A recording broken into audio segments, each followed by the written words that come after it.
Welcome to 2022. Omicron is on the run, and away it went. But oops, there goes gravity, and here comes a new variant. Omaha, Corona, Hut 1, Hut 2, nothing infects the Super Bowl, and nothing stops football.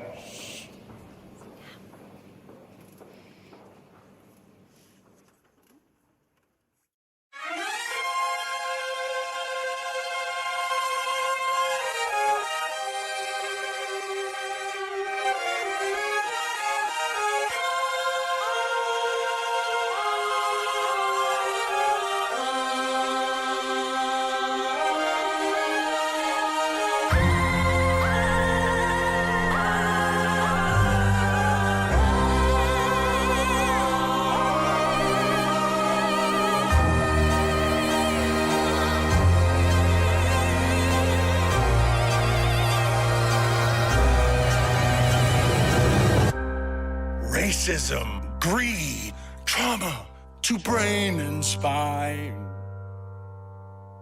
And yet, I cannot look away.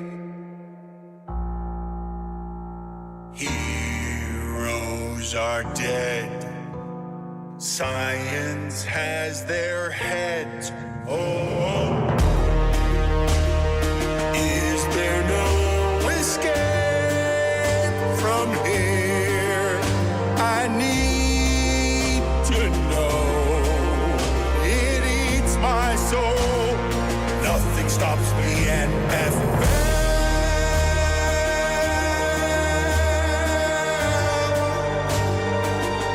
Is this heaven or hell? I can't tell. It's human cockfighting. CTE prayer circles. They blackballed the blackballer. They tried to end racism by stenciling it in the end zone. Billionaire boys using millionaires as toys. It's all immoral, all unethical. Ooh, the witching hour. Nothing stops the NFL.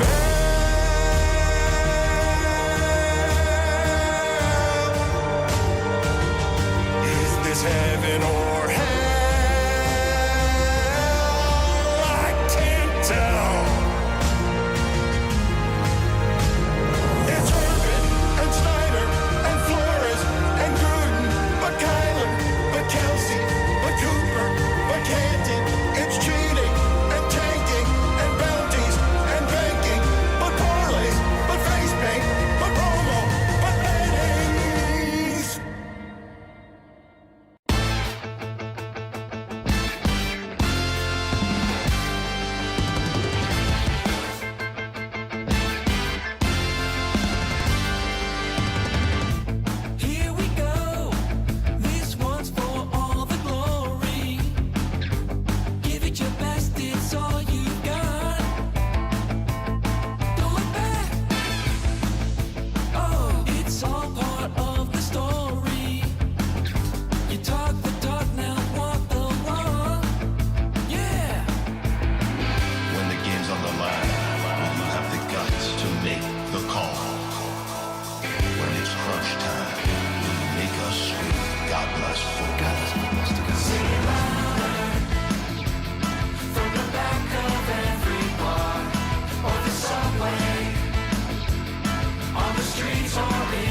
All in? I'm a fan of the Jets. I'm a fan of the Jets.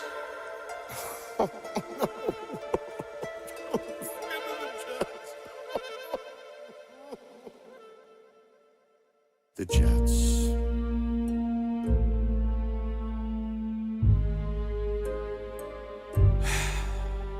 The Jets.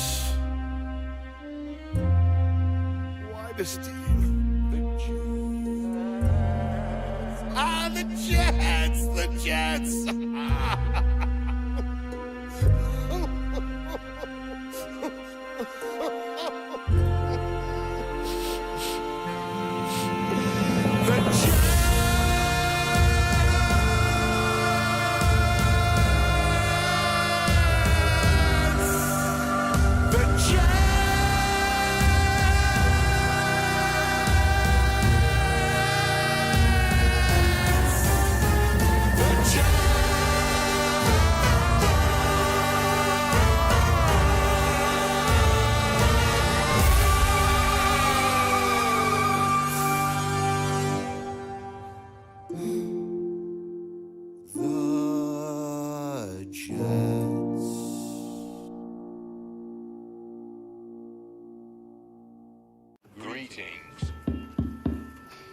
Greetings to all. Welcome to 2022. Omicron is on the run, and away it went. But oops, there goes gravity, and here comes a new variant. Omaha, Corona, Hut 1, Hut 2, nothing infects the Super Bowl, and nothing stops football.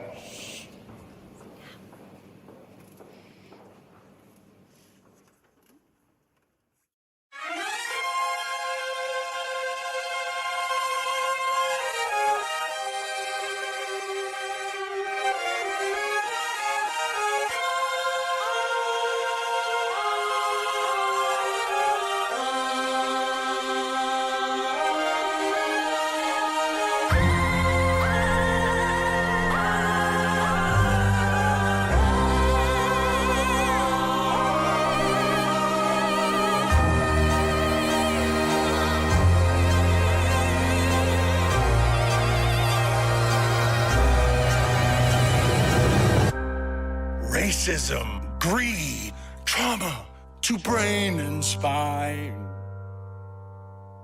And yet, I cannot look away. Heroes are dead. Science has their heads. Oh, is there no escape from here? I need to know. It eats my soul. Nothing stops me and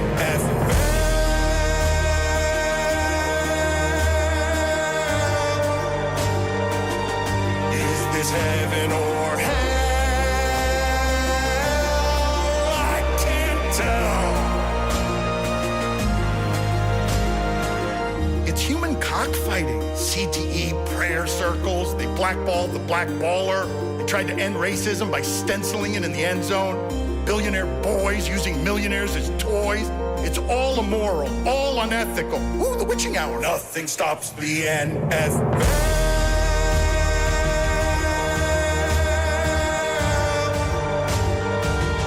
Is this heaven or hell? I can't tell. It's Urban and Snyder and Flores and Gruden, but Kyler, but Kelsey, but Cooper, but Canton. It's cheating and tanking and bounties and banking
Stugotz? Will you just punt or throw it up to Cooper Cup? Say it louder from the back of every bar or the subway, on the streets or in your car. Wherever you have found yourself, scream out your battle cry. I'm all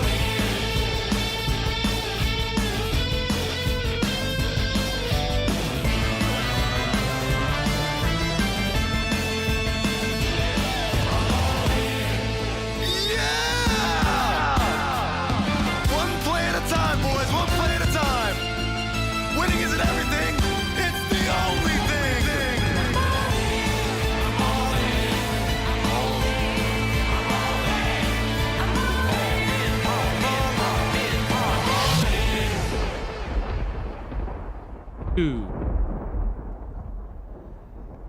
I don't know if the rest of you found it as surprising as I did when I heard on the broadcast yesterday during 49ers Dallas of all the things being talked about in that game. The 49ers have had this season with 3 quarterbacks, 26 3-and-outs. The entire season they've had 3 quarterbacks. It's like they don't ever have. They have the 3-and-out. Were you? I don't know whether you guys are stunned by this. We've got a stat expert on with us now who's much better at this stuff than I am. But I was floored by that. They're on their 3rd quarterback. They just beat the Dallas Cowboys with a guy that was the last person in the draft. How the hell does that happen? I don't know. Football. That's how. Well, no, but that team's good. Like, that team's been good. That team has been dominant all season. He's been good every game he's played. He's remarkably poised. They've got a lot of help around him. Their offensive firepower is ridiculous. Right. There's a certain Joe Burrow je ne sais quoi about Brock Purdy. He's got the je ne sais quoi, man. Do it on the road. I mean, seriously. Jessica, I don't want to hear about it. Jessica, before we get to Mike Schur, she was showing me the TikTok video. The NFL is absolutely selling him as sensual guy licking his lips. I'm here for star power, and I'm here to be swagger personified to ring in the new age of quarterbacks. You know the NFL is going to do this well, right? Stugotz, they need to craft the next generation of guys. The old guys, except for Brady, right? Good. Are done and broadcasting the games. Uh-huh. Rodgers has a few years left. Yes, but they have to transition into Joe Burrow, Jalen Hurts, Josh Allen, Patrick Mahomes. Mahomes, enough with the injury already. Like hey, Patrick, we get it. You're injured. Hey, Patrick, we get it. Hey, you don't want to go back to the locker room. You don't want to get x-rays. Hey, Patrick, we get it. You're going to play through the pain. It was a little bit look at me Louie yesterday with Patrick Mahomes. A little bit selfish. I'm not certain Chad Henne would have given them a better chance to win that game by more. Oh, my God. By more. I was 98-yard drive, Chad Henne. I was really surprised to see Patrick Mahomes out there because Tony had that same injury, and Tony was almost wheelchair bound. That's true. And he hasn't done anything for months, and Patrick Mahomes was out there playing like if nothing had happened. Different injury. Also, bad coaching by Andy Reid. Like, he should have been out at the end of that game. I don't know why they kept him out there just to have running plays and kneel the ball. Like, anything could have happened to Patrick Mahomes. Why did he keep him out there? And why is Jalen Hurts still out there in a blowout? What is going on? What are these coaches doing? What are they doing? You're trying to win playoff games. The game was over. Game was at hand. 14-0, that game was over. You want to default on this Monday to questioning coaching decisions? You did it already with Dayball in that game. Terrible job. You just want to do the. You want to come. These are winning coaches. This is a place I've never gone before. You want to come in on Monday and just question coaches by formula so often that you're going to do it to Dayball and you're going to do it by questioning the ankle sprain of Patrick Mahomes and leaving him in the game. You and Billy. Yep. Play the hits, Dano. I mean, that's what they teach you in radio. Radio 101, play the hits, and these are my hits. I mean, one of the funny things of the Mahomes thing was when they have to, because you always got to get the shot of him jogging back to the locker room, like the in the hallway shot. and the security guard didn't know he was going to be on national TV there. He was like munching on like a snack. I'm pretty sure that guy's not supposed to be eating during his job, and that guy had it strongly. I'm just saying, I could just imagine that you're not supposed to eat while you're working. Like Tony Romo literally did it while he was talking I'm just on saying, air. I imagine that guy got a text of like, hey, we just saw you eating this bread. And he was like, shit. I thought you were gonna say he like slapped him on the ass or something like that. No. It was really He chummy. you saw him when he saw Mahomes, he kind of like perked up like, oh shit, okay, yep. Guy's I'm here. hungry. He's probably been standing up for 8 hours without a break. No lunch break. Let him have a granola bar, It was Chris Cody. the head official, also the look on his face when Mahomes' ankle got hurt. These refs feel responsible for these quarterbacks. He was literally like scared for Mahomes because it's like, oh no, I'm gonna get in trouble for this. How'd you get hurt? Chris, the look on your face as they continue in slow motion replay on all the televisions in here to show that Joe Burrow is so relaxed before the game that he spins around in slow motion. All that video needed was an explosion for him to walk away from calmly. And you're longing for Joe Burrow, but let's get to Mike Scherr. Mike Scherr, is that stat impressive or not impressive that with playing three quarterbacks, I remember the Trey Lance days, that they've only had 26 3-and-outs this season? Yeah, I guess that's impressive. I mean, you know what's happening here? Those games were so bad, you guys have nothing to talk about. That's what I'm realizing in these 3 minutes of listening to you. This is our third hour of radio today, Mike You thought the Dallas Cowboys, laughing at the Dallas Cowboys was bad and worrying about their kicker was bad? Yes, I think that I hated the kicker narrative. I hated watching that unfold. But that game was bad. All 4 of those games this weekend were not enjoyable. I didn't watch much of the Cowboys 49ers because I had other things to do. Mike is right, though. I mean, headed into the weekend, you thought you had one of those classic NFL weekends, and it turned out to be a bust. It was not a great football weekend. It was a Stugotz take of all Stugotz takes, Mike. I didn't watch the games, but they were horrible and not worth watching. I watched 3.5 out of 4 of them, and they were horrible. I didn't watch half of the Dallas 49ers game, and that when I came back and saw the score, I was like, oh, this game is also horrible. And then I was like, I heard the guy had a field goal blocked or an extra point blocked, and I was like, well, I'm glad I didn't see that because I don't like watching human misery unfold on national television. I don't think Niners Cowboys is a bad game just because it was low scoring. It was the second best game of the weekend. No, but I thought it was a really well played game, and just not all well played games result in touchdowns. This is a good segue to, I want to make an observation here about Meadowlark Media's football coverage. Lest you think that Billy Gill is the only one with a brilliant football take, I'd like to read a tweet from Chris Whittingham from a few days ago talking about the other kind of football, talking about his beloved Manchester City. Here's what he wrote. The City change in formation this season has made them toothless and not any less susceptible to quick-fire goals, just less likely to score 3 or 4. That was tweeted when City were down 2-0 to Tottenham. City then scored 3 goals in 12 minutes and won 4-2. In their next match, Erling Haaland scored 3 goals in 10 minutes and they won 3-0. So there's a lot of excellent football analysis going on at Meadowlark Media from Classic all reverse jinx, Mike. Got the team going. They've been toothless for a month. It was awful. You know what? 4 goals second half against Spurs. Right back in the title race. You guys, you and Mike Aaron Albert's toothless.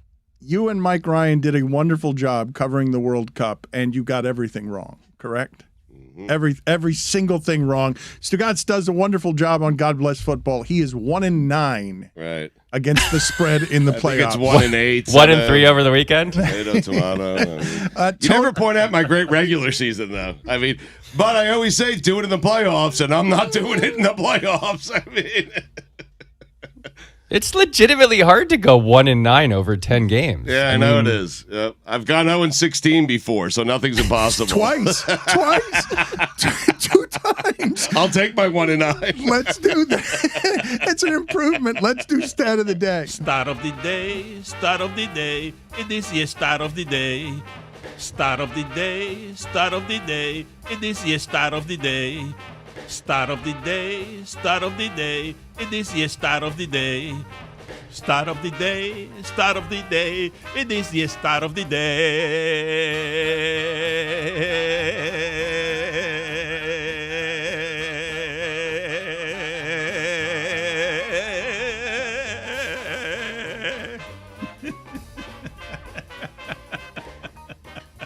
We're back to the poppy vocal only track in my ears for this.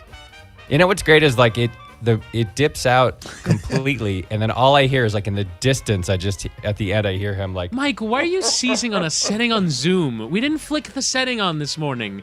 Just get to the stat.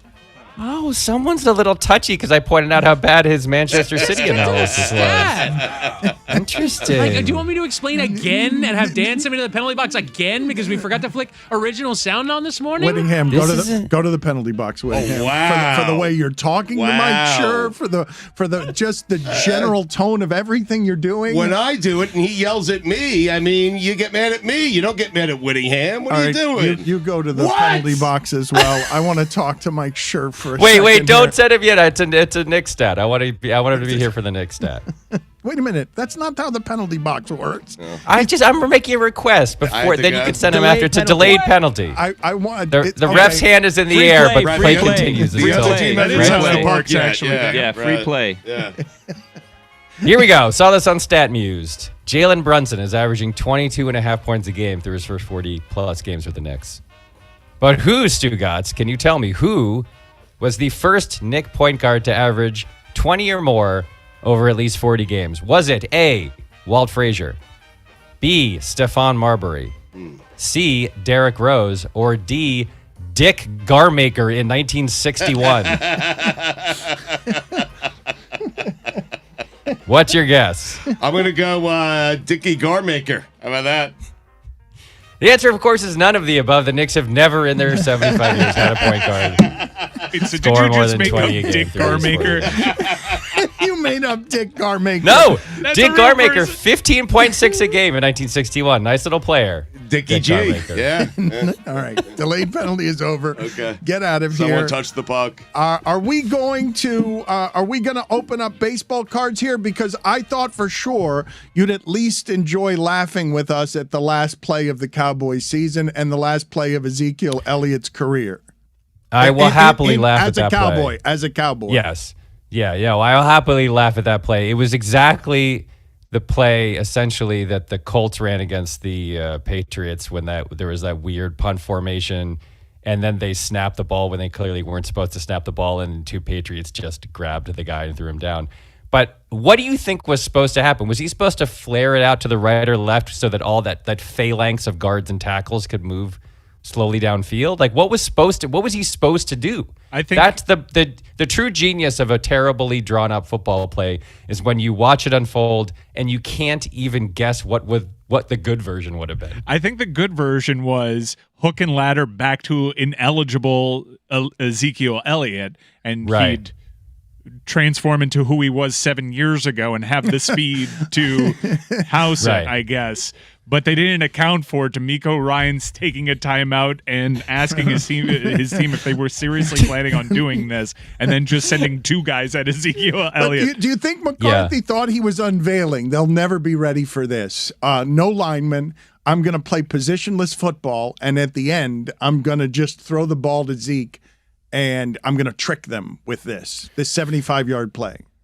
I think that what it revealed is that his tactical side is 15 years behind everybody else's. Like what he thinks of as like a brilliant tactical plan is ancient by contemporary standards, and that it seems to be the problem with that guy. I don't know enough about football to say this definitively or even have this as a take, but I just don't think that he has a strategic tact. When you watch these coaches who, like the guy coaching the other team in that game, where when they show a replay, you see like 11 guys doing something really specific and like maneuvering around and picking up blocks and just running roughshod over another team. You're like, well, that's a tactician.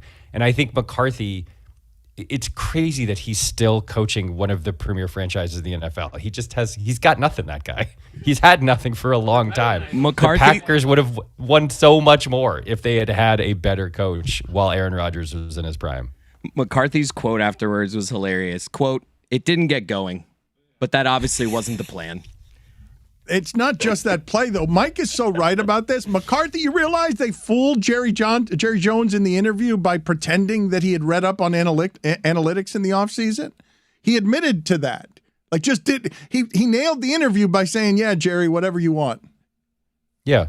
Always. Yeah, I mean, Jerry Jones isn't the sharpest tool in the shed, and I don't think it's too hard to like pull the wool over that guy's eyes. And I think McCarthy's like a big, thick, football-looking guy. And I think Jerry Jones was like, "This is my guy right here." And because imagine if Brandon Staley walked into an interview with Jerry Jones, there's no way Jerry Jones is giving that job to Brandon Staley, or McCarthy, or Mike. What's his name? The Dolphins, your little Dolphins coach there. There's no way that Jerry Jones is turning his team over to like a. There's no way that Jerry Jones is turning his team over to a dorky guy in glasses. It's not going to happen. Every Cowboys coach is going to end up looking like the current Cowboys coach. So wait a minute. So you think, and this might be right, because we were talking before about how Jason Garrett looks more like a fighter pilot than Mike McCarthy does, but you're saying that Jerry Jones is basically hiring these people just on how they look. Yes. You're saying that this is the coach of the Cowboys because he's thick. Yeah. Why do you think Jeff Saturday is the coach of the Colts? Like, there are certain guys. That's a hairy There's torso. certain owners. There are owners who are only going to hire guys who essentially are the human equivalent of a football. Just like a big, thick, leathery, kind of like strong-looking guy. And it doesn't matter whether they know what they're doing or not. They're just never going to turn their team over to Brandon Staley. If Chris Whittingham tweeted this, you would eviscerate him for it. I'm just saying. Why? Jason Garrett didn't look like I agree. There's a massive plot hole, and it's that Jason Garrett's a pretty trim guy. Jason Garrett was the offensive coordinator at a time when he thought, oh, this guy's a genius. And then he not only hired him, but he stuck with him for a really long time without actually analyzing whether or not he was doing a good job. My point is, he's not smart. He's going to hire guys and stick with guys for reasons other than whether they are good coaches. I think it's more of who people won't stand up to him. Like, he's not going to, anybody like Jason Garrett will just do whatever he wants. Mike McCarthy. It's more about you have to be able to be walked over to be a coach for the Cowboys. That's also true. That's a good point. I mean, it's possible that the next coach, if he fires McCarthy, it's possible that the next coach is a Brandon Staley guy, because now he's looking around and going like, well, who else? What's everybody else doing? Maybe give me one of those nerdy guys. Give me one of those little nerdy guys in glasses. Like, he could totally go the other way with this. I'm just saying that's how McCarthy got that job. Billy, he looks like a football. What is going on back there? As soon as Mike Schur said to Chris, that's actually a good point. He like audibly said, "Wow," and he like moved away from the microphone. He goes, "I was not expecting that." He goes, I go home now. I'm adding it to my Twitter bio. Yeah.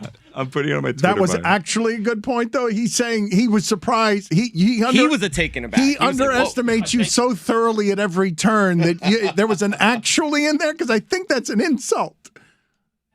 I'll take it as a positive. Yeah, attaboy. And you just enjoyed, Billy, that he was that he was seduced by this? I was happy for him. Yeah, he was really excited. He wants to go home now, which is not the best for all of us, but just like his dad. Well, he's not going to have two good points in one day. Are we going to open baseball cards right now? Because you're just alleging right now. Can you listen to what you're alleging after that game that everyone's talking about? It goes back 30 years, rivalry, Sanford, Cowboys are doing all the broadcasting. Jerry Jones still won't put Jimmy Johnson in the Ring of Honor. And in the center of that game, we don't dispute, nobody does, that the Cowboys are talented, correct, Stugotz? Very talented football team, yes. So Mike Schur is saying that guy is dumb, and he's going up against Kyle Shanahan, who he's using Kittle, and what position is he in? I don't know. Is he a tight end? Is he a wide receiver? Maybe they're going to hand him the ball here. Right. Why is he back there? Why is he moving? Like, that's what he's playing against yesterday in a game decided by the third-string quarterback who wins by one score. I will remind you, McCarthy has a ring. Shanahan does not. I mean... seriously. He's right. Wins every argument. He wins every argument. What are your baseball cards? Are we opening baseball cards today? You had to have been thrilled that Kent Tekulve, Rick Ankiel, and Chuck Knobloch were all trending yesterday. I was happy that Kent Tekulve was mentioned. I was not happy about Rick Ankiel and Chuck Knobloch because I don't like the yips narrative. I never have. I think it's awful, and I don't want it discussed, or I don't want people getting dunked on. But yeah, we have to open baseball cards. Jessica would be too disappointed if we didn't. I think. What? You can see her. You can see the anticipation in her face as she goes online and reads articles. All right, here we go. But wait, before we do that, though, just real quick, I do love that sound. You do not. People are fascinated by the human frailty of the yips, and you're saying we shouldn't even talk about it as it's happening because it's riddled in poison, and somebody is short-circuiting. I'm not saying that we shouldn't talk about it. I don't think.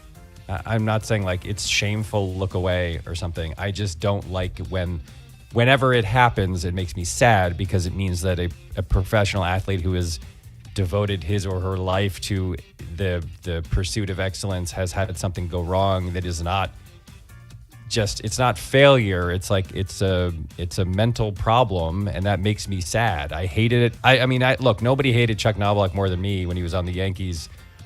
But I hated watching that. It was awful. It makes me deeply sad. He was heading for a borderline Hall of Fame career, and it completely collapsed. And I hate it when it's golfers, even if I don't know who the golfer is, and I hear about the guy who can't putt anymore. Like it makes me feel awful. So the Kent Colby thing now, that's different. That was great. He should have went Quisenberry, though, right? Stugotz is so right. He needs to go Quisenberry there. It's a funnier name. Tekulve is funny, but it's not as funny as Quisenberry. Tekulve's pretty good, though. I know, but not as good as Quisenberry. It's not as good as Quisenberry. It's not as good as I'm going to disagree. I think Kent Tekulve's got a better ring to it. Wow.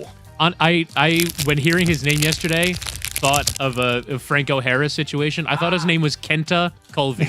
Really? Yeah. Like Kemba Walker. Exactly. It was so... The Kenta is said so quickly that I thought his first name was Kenta. This is a great lane for our show. Just old-timey athletes. Frank O'Harris, the famous Irish Steelers running back. Kenta Colby. And Kenta Colby. Put it on the poll, please, Guillermo, at Le Batard Show. Funnier name, Kenta Colby or Dan Quisenberry? You're going to get smoked here, comedy writer guy. Yeah. I don't think so. Here we go. 1993 tops. We got Tommy Green, gold foil card. Don't remember him, really. Oh, Damian Easley. Oh, what a player. That guy had 28 dongs one year. Well, in 92, he had one. Jessica is actively yawning 2 cards in. Yep. It's just Tom Henke. Look at Tom Henke. Great closer. This is either the Christmas best poo? or the worst version of this show, where Mike Shirt says a name, smiles, brings smiles to all our faces, and much of the audience has no idea who we're talking about. More pitchers should wear glasses. It was very intimidating the word Tom Henke had glasses. Made it seem like it was like Wild Thing. It was like, oh, he can't see well. Yeah, he threw like 94 miles an hour. Flamethrower. 94. Oh, by the way, I think, I'm not 100% sure, but I believe, so we're doing this to raise money for ALS research at the Eleanor and Lou Gehrig ALS Center in New York City.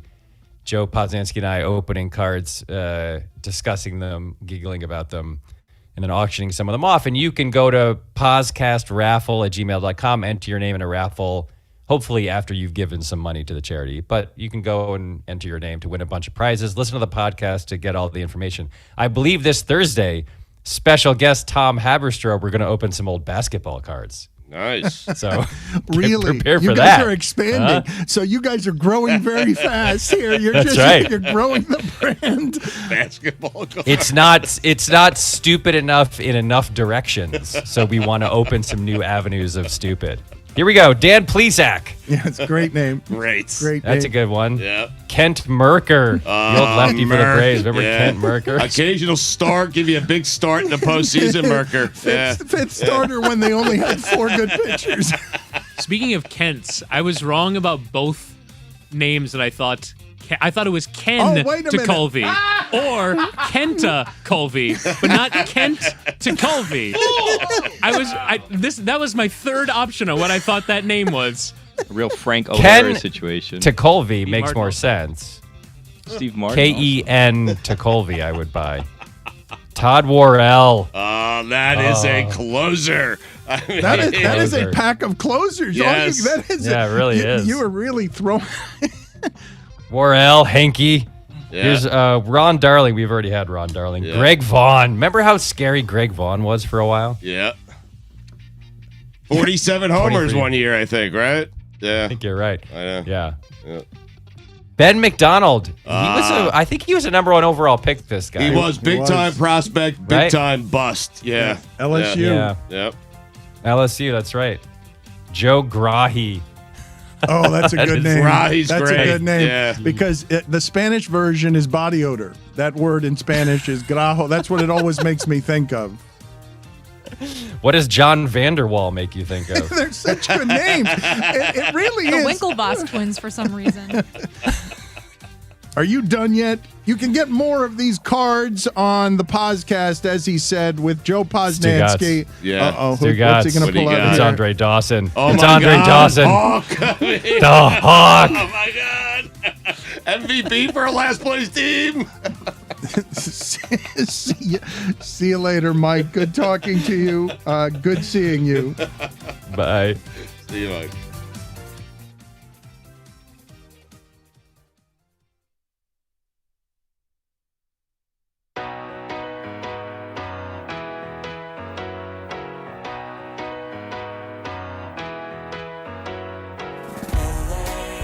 I'll spend all night out in Venice, then make castles in the sand. Santa Monica's calling, but I'm here to cover the Rams. I'll stay in and avoid chateaus. If I booze, then I'm on Skid Row. Just one drink to begin, not like that's a big sin. Just one beer, then we're gonna go to the Super Bowl. Now, Mike, you know we're here to cover the big game. It's a time to be professional and avoid all the temptations the City of Angels may have to offer. Ain't that right, Jess and Kate? That's right. We're just here to ask quirky questions to grown men wearing their full uniforms without pads in a convention hall. Oh my God, is that George Clooney? My suitcase is currently in the custody of American Airlines. Only the people from Austin. Yeah. Go. A lot of things are happening right now. People are running all over the place. I'm doing we're doing a documentary kind of thing. You know what I mean? Liddy, come here. My nose is constantly running here. Sorry. Yes.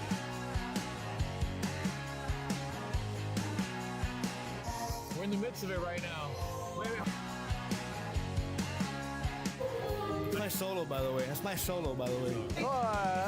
How's this going? By the way, Danny, you got me? You got me?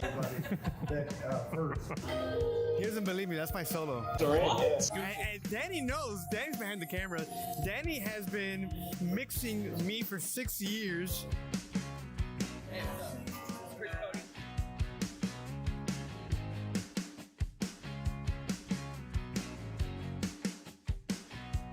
You hear that? The goat? Oh, this is our song. This is our song. Our Soulmates at 5 Hour Energy sponsored March Sadness. So what we're doing is trying to figure out what we actually need. He always puts me loud. It's my dog. I just did a Michael Jackson kick there. Yeah. Right there. Put it lower? Yeah, lower. Why? So you can talk into it though. Bend down. Yeah, talk into it like this. So this is the back area right here is mine. They want me to stand right there whenever I want to make it. Yeah, that's my mark, right? What I'm going to do is I'm going to walk back and forth like a stand-up comedian. Barbecue is the best thing I've ever had in my entire life. It's so delicious, I want to bathe in barbecue sauce. I love it! So, as we're talking, I'm just going to kind of talk to myself and do my own show. So we were warned once because of how loud he was going, and they said you have 5 more minutes, and then you got to either get out of here or he has to be quiet. So what I did, like any great producer would do, I left. That is the genius of Stugotz at work. Boo, Chris Cody! I have to pay you to wear a quarter zip-up sweater like that. Dude, kill me, Dad. No money. Keep it. Am I really fat? Do I look fat? Or am I good? Thumbs up? So, sort of fat. Yo, so By the way, the sexiest thing I've ever seen Chris Cody do is sing the song. Put me in the room when you were doing this. You don't want to be there, baby. I visualize that you're naked. Thank you, Roy. What the glasses he got on right now are straight from the Chevron, sir.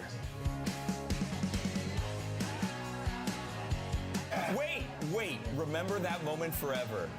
Chris Whittingham, stop looking at the numbers. What's the deal with airplane food, huh? I didn't think that you were gonna share that. I have this mic on that Tony and Lewis put on me, and then I forgot that I had it on, and then we were going to the bathroom, and I realized, oh crap, I'm wearing a microphone. So I go to Tony and Lewis, like, did you guys hear that? And I'm like, you have to ask Danny. And I asked Danny, did you hear me peeing? And he just smiled, and I was like, oh, Danny's watching. That's a phenomenal plan.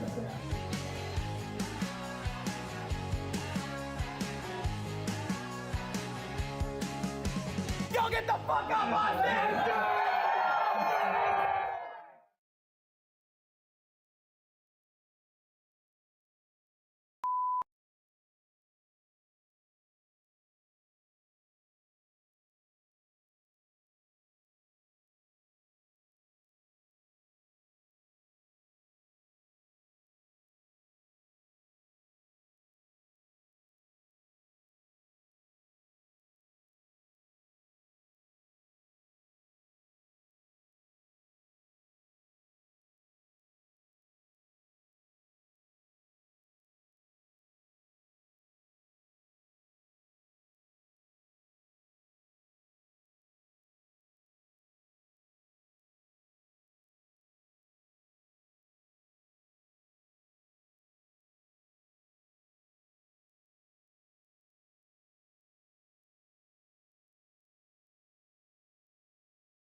3, 2.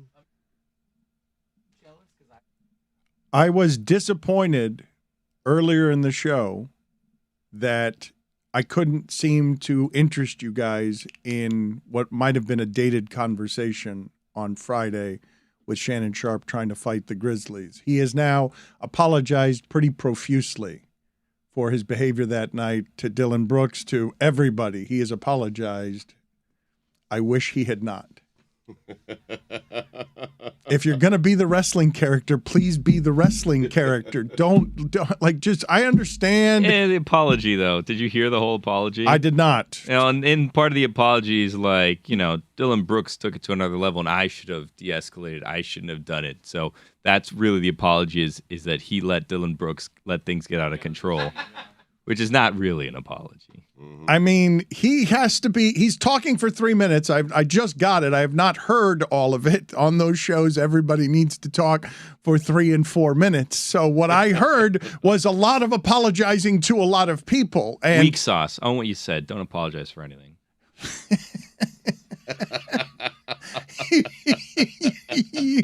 you, can you imagine? Strongly worded correspondences, Dan. I told you what happened. Almost threatening. You apologized to Bill's Mafia. You should not have. I don't understand why you did. I'll take it up with management. It made me. Shannon Sharpe is apologizing, I'm guessing, because he feels bad, not because he's being told to apologize, correct? I don't know if he feels bad. I think it's just he inserted himself into an NBA game. Most people would have gotten kicked out of that game. He did not, for whatever reason. Almost all people, I would say. Yes, no doubt. Well, quite famously, Skip claims that Fox didn't force him to apologize for his tweets during the Damar Hamlin incident, so it'd be kind of weird and backwards if they asked Shannon Sharpe to apologize for that, no? I mean, I don't think I would But it be would also be surprised Fox. by inconsistent executive messaging depending on who the person was. If someone asked Skip Bayless to apologize, do you think that he would give them the gratification of people knowing that they asked him to apologize? Like, he'd be like, no one's making me do anything. I'm Skip Bayless.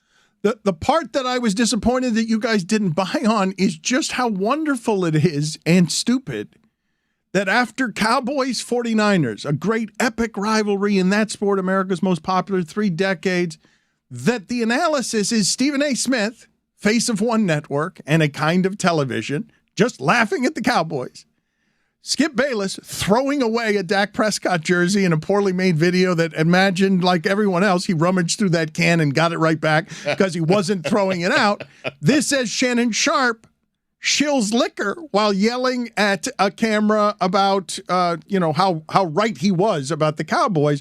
I love the descent of the old guys going full professional wrestler. You guys seem less interested in it. We've really arrived. I mean, this is my kind of journalism. Here we are. I've been waiting for this moment my entire life. This is why I say Billy's a visionary. Josh Allen, you suck. You got a stupid face is the future.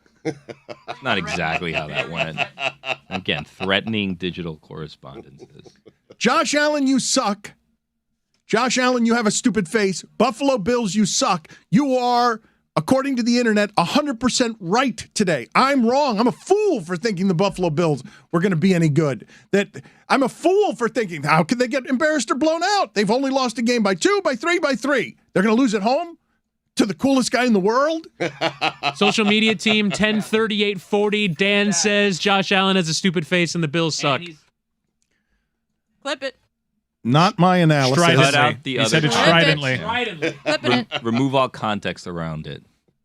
Then those billboards, then we'll get the billboards up when it can just have my face on them, because I was ready for that fight. I wanted that fight. I wanted those death threats. That's the best of the inside jokes. What? You wanted death threats? This is what Who wants that? This is what I'm telling you I wanted to happen there. That did not happen. For Bill's Mafia to take seriously something that was clearly a joke that only our audience would get because we were explaining it to them. But you wanted death threats for Billy. No, not for him. My family found it less funny than you do. He was getting the death threats. I did not want them for him. I was getting them. I was getting them because of something you said. Still up for debate. It's not up for debate. Do you guys still have the sound? We've run this. Let's settle the score. Eat a raw onion. No, none of that, too. Jessica came in talking about the Australian Open today. Has anyone been watching the Australian Open?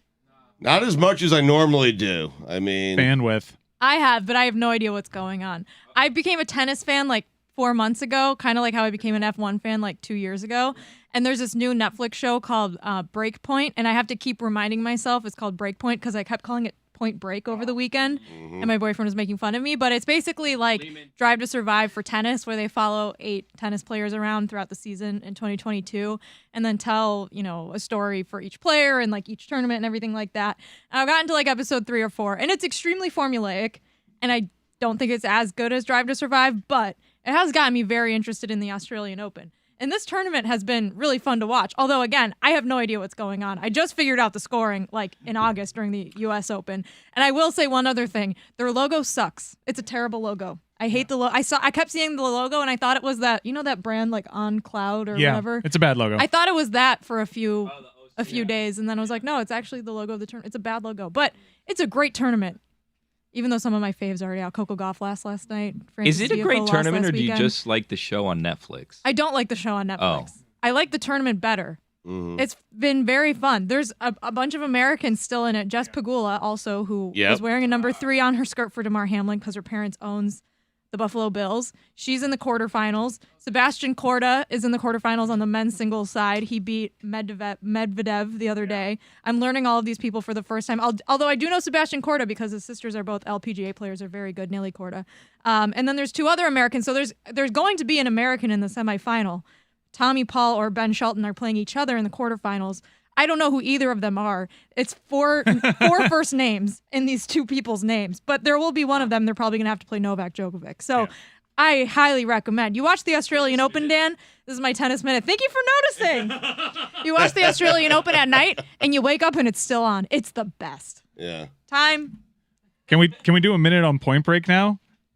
Please do. Yes. Okay. Wait, which one is that? The movie? We will do that in a second because Stugotz would love. You've opened up that wheelhouse, and I thank you. I do love when you go to sleep and wake up and the same match is still on. It's usually like Rafa, or back in the day it was Federer or Medvedev. Andy Murray had a 6-hour one last weekend. He had one of the best points of all time.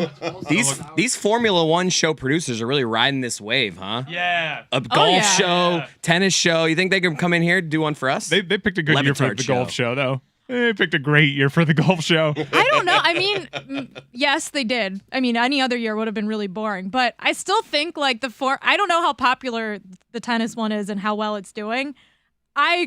It's not that interesting to me. Like, it's fine. It's good. If you like tennis, you'll probably really like the show. There's no push-push. There's no push-push. And there's no box-box. It would not be surprising at all if this birthed a million new reality shows, because F1 has become popular in this country, at least in part. Its growth can be tied directly to that. And if yesterday's football was indeed boring, what wasn't boring, Stugotz, is the stakes and the storylines. You cared about the stories. This is how you grow to care about some of these stories in the new content age, where they're bad shows, good shows, they're gonna make you, when, as Mike says, I don't have bandwidth for this. You're sitting here saying, I'm gonna try a new form of entertainment that's gonna make me care about this sport. Yeah, and honestly, I feel like the sport pulled me in before the Netflix show. And the Netflix show, it's like, it's fine. It's not, I don't think it's like changing any, it's actually one of the things that drives me crazy about it, which they do in the Drive to Survive Formula One show too. They have someone doing a fake voiceover pretending to be like a play-by-play announcer, and they like over-explain everything. And if you watch the show, you've seen this. It's like the Magic Johnson tweets of narration, because they'll be like, They'll explain like, and a tiebreaker is when blah blah blah, but it's obviously someone's voice that they've piped in that they're pretending is doing play-by-play over the match. But and you're watching a match, they're never explaining the rules like that. Chris Fowler has never said at 40-40 we go to an advantage. Exactly, and they do that in this show, and it drives me crazy because it's so fake sounding. But it's the exact same. They do it in Formula One too. It's like Formula One's 2013 third season begins at the Australian Grand Prix. And it's like, no one says that. No one's saying this. Mike, I feel like Bodie would have been a great tennis player just by like physical appearance alone. He looks like a guy who would dominate the tour. Well, he was great at everything. Well, start now. Give me 1 minute starting right now. Give me 1 minute starting right now to Point Break. So Johnny Utah walks into the FBI offices, and he's obviously this really athletic, rugged type, former Ohio State Buckeye quarterback until his knee gets bent 90 degrees the wrong direction in the Rose Bowl. He gets put on the case with this grizzled veteran, Pappas. Pappas has this crazy, kooky theory that the ex-presidents, his team of bank robbers, are surfers. Surfers. Based on a tan line. Based on the tan line, right? Because one of the ex-presidents flashed a security cam. Yeah. So then Johnny Utah embeds himself in this group of rogue bank robbers, the ex-presidents. Man, there's so much to get to in just a minute. Led by Bodie, the Bodie Zaffa. He's a guy that just enters a room and owns it. He's great at everything. So they become pals, but they get twisted in a love triangle somehow because Lori Petty, who taught Johnny Utah how to surfboard, she gets caught in the middle. She used to be with Bodie. So all of a sudden, Johnny Utah decides he's going to be a terrible cop. Something happens. Anthony Kiedis says that would be a waste of time. And then, it's Pablo. And doing it. So Tom Sizemore is really pissed. Yeah, he always is. Yeah. So, Johnny Utah, they're on a stakeout, right? Pappas and Johnny Utah, because they think they got the next bank plotted out. Sure enough, they do. But Pappas is really hungry. Yep. And so they go get subs. And Utah, give me 2. Yep. Give me 2. Mm-hmm. That decision costs him time. Meatball subs. Yeah, meatball subs. Give me 2. That was very long. I've never gotten to talk about Formula One. He's only a quarter of the way down. And not nearly long enough. Yeah. You didn't even mention Gary Busey, did you? So he's in pursuit. Johnny Utah's in pursuit because they got to this bank robbery a little too late. And so he's chasing Bodie down the streets. And he looks at Bodie, who's wearing a Ronald Reagan mask at one point, and he knows, I got to shoot you. But instead of shooting him, he just uncorks a bunch of shots into the air. Who knows where those bullets landed? But again, Johnny Utah, terrible cop, awful cop. Several cops have died because of Johnny Utah's actions and selfishness. A couple of strays. I mean, he just launched them. He also re-aggravates his Rose Bowl injury, so he's limping all across. In the beach football game, and when he jumps out of an airplane without a parachute. Yep. Yeah, so he jumps out of a plane. Terrible stunt doubles in this scene. But he does link on to Bodie, and they kind of have like a standoff. And then time. It's so long. We've run out of music because Stugotz and Mike could spend longer than that movie talking about that movie. Never seen this movie. Well, none of you are interested. The Australian Open's way more interesting. None of you are interested in anything they're saying. I do want to hear Pablo Torre in that movie, though. That would be good. And then he wore a Ronald Reagan mask. I'm still smiling. Nobody wants that more of this. That was my only thing Mike. that I remember. Came across an unclaimed piece of meat in Baja. It turned out to be Rosie. The Point Break Minute is brought to you by Supercuts. It wasn't Not a just minute. any cut. Supercuts. It's Vaya con Dios. It's 3 minutes, though. He won't shut up. There's a 50-year store. And somehow Johnny Utah has jurisdiction in Australia. Tying it back to what Jess was saying. I do also like that in the Netflix show, they're not just focusing on the male athletes. Like, we don't have enough Netflix series that are following along female athletes. This would be another great season to do some sort of follow doc on the WNBA, because I don't know if you've been paying attention to free agency, Dan. There's a lot of drama happening right now, specifically around Breanna Stewart and where she's going to end up next. She's posting cryptic emojis on Twitter, and now she's saying that she wants to be part of an agreement to charter flights for every game because there's security issues now if Brittany Griner needs to charter a flight she plays next season. And if their teammates fly with them, the advantage of that, because they don't want anyone flying private. Exactly. We need a Drive to Survive for the WNBA this season. That is my proposal. Mike, getting back to, I'd like to produce that series. So he cuffs Bodie's wrist. And Bodie's like, man, just let me go. One more ride. And sure, he lets him go. And the cops are like, why'd you let him go? It was an odd what decision. What if he doesn't come back? Yeah. And then Johnny Utah throws his badge in once again, Australia, where there's no jurisdiction for the worst FBI agent ever, and says he's not coming back. Fade to black. Coming up next, a word from ZipRecruiter. Please produce a Pablo Torre spoof, just a podcast spoof as Pablo Torre. So there was this kid named Forrest. He had braces on his legs. His mom got him into school by being a whore. And this is ESPN Daily.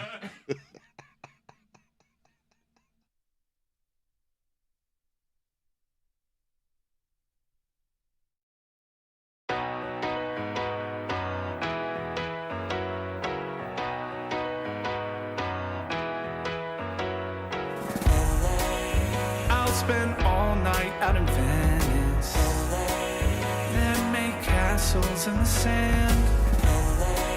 Santa Monica's calling, but I'm here to cover the Rams. I'll stay in and avoid chateaus. If I booze, then I'm on Skid Row.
There was a little bug flying over your ball right as you swung. Time to let the big dog eat. All right, we are on the third hole, putting for birdie here. We're using my approach shot, no big deal. We used Roy's drive. So we got a birdie putt here. I'd say it's like 25, 30 feet. It's better than mine, Kelly. Here we go. Smetty. Stay up. Oh. Like it stays low for a minute and then goes up, rising. Attaboy, Billy! G. Lewis Gill with the best drive of the day so far. Straight down the middle. Remember that? Yeah. I don't even know where that went. Where did it go? Can't even see that far. Chris thinks he's Bryson DeChambeau. Let me key in a little something about Bryson DeChambeau. He's only won one major, all right? And it was the US Open, so it's not even a good one. I had a really good drive. Chris, Bryson DeChambeau, Cody. His went a little bit farther, so we're not gonna use mine, even though mine was straight down the fairway. That's just how the cookie crumbles sometimes, but I'm very proud of my shot today. It was a lot better than Tony and Roy. Oh. Wow. Oh, maybe he doesn't. Little hot. Whose shot was it? Oh my God, Chris Cody smoked it. What'd you say about me? We are 1 under par, and just let me think. I almost forgot. Who got the birdie putt? Oh, I did. Oh, yeah, it was my own birdie putt. That's why we're 1 under par. We're coming after you. 5th hole, 5th tee right now, okay? We are -1. Damn right we Cody are. hit a monster birdie putt Thank off the you. heels of my great tee shot, Yeah. okay? Christopher is hitting the ball 350 yards every time. Even when we're 20 yards away from the hole. That's right. Still hit the 350. He's flying greens. But we are riding Roy. So thank you to Elijah Craig Bourbon. We are -1.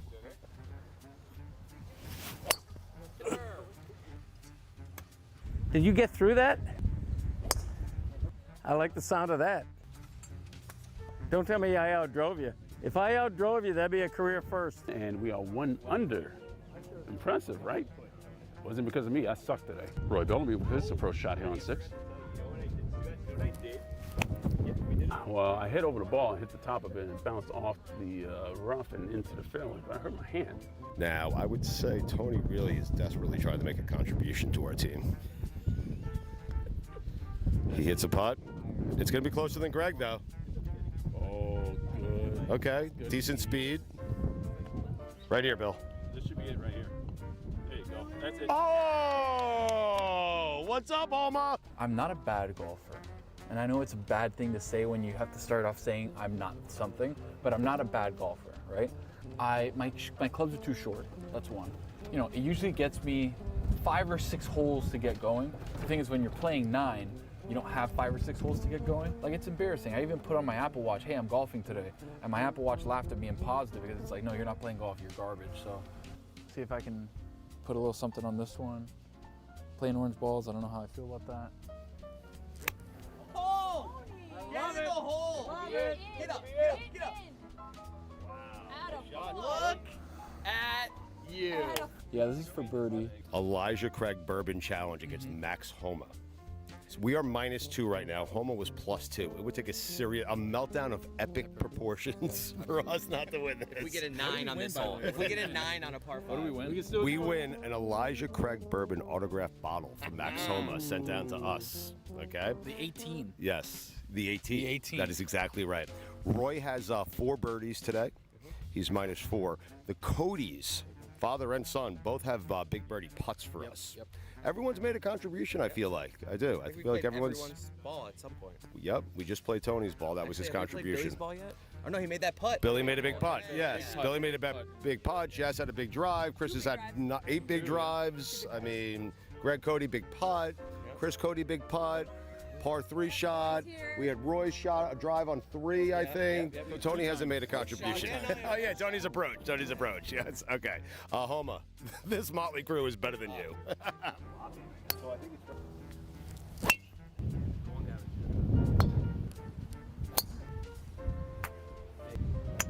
Oh yeah. Oh yeah. Roy. Oh yeah. Roy. We have completed the Elijah Craig Bourbon Max Homa Challenge. Elijah Craig Bourbon, the official bourbon of Max Homa. Right. We went 3 under.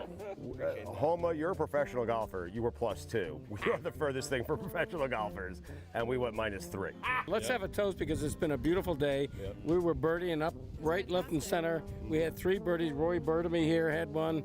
Christopher and I both had a bird. It's fantastic. And here we go. We're toasting, ladies and gentlemen. Toasted it to Max Homa. Let's go. All right. Elijah Craig Bourbon and our friends at Drift. Damn right. Thank you for a wonderful day.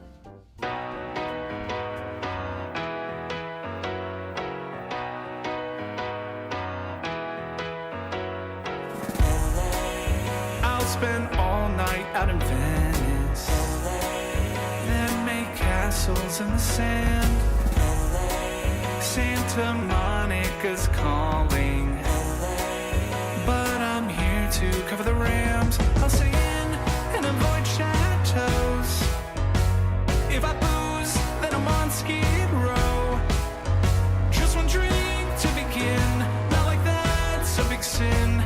Just one beer, then we're gonna go to the Super Bowl. Now, Mike, you know we're here to cover the big game. It's a time to be professional and avoid all the temptations the City of Angels may have to offer. Ain't that right, Jess and Kate? That's right.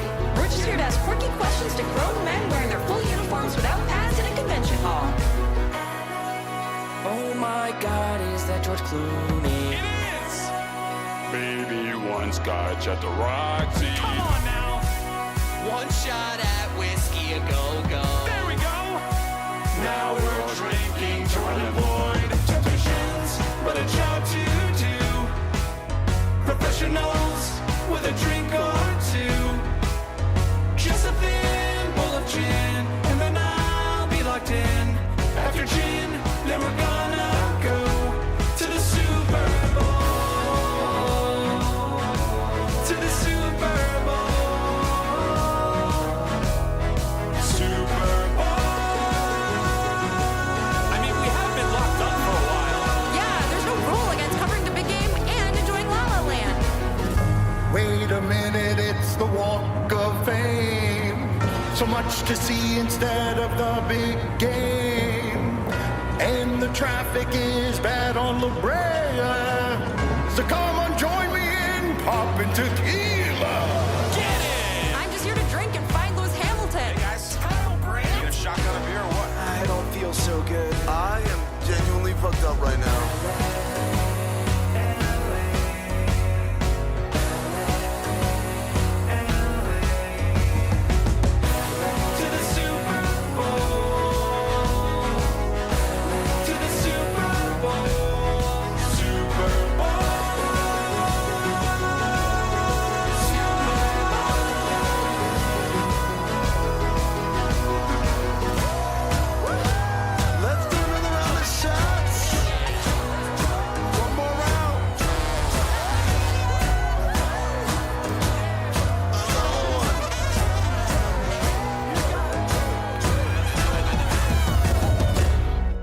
It's showtime, buddy.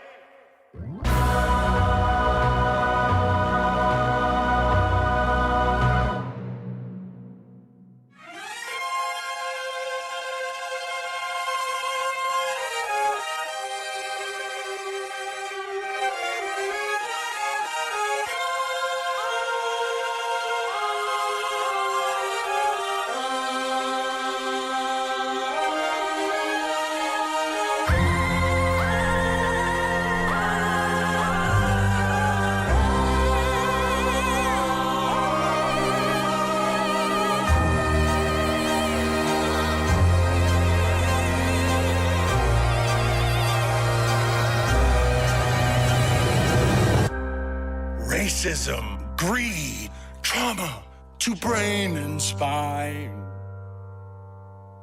And yet, I cannot look away. Heroes are dead. Science has their heads. Oh, is there no escape from here? I need to know. It eats my soul. Nothing stops me and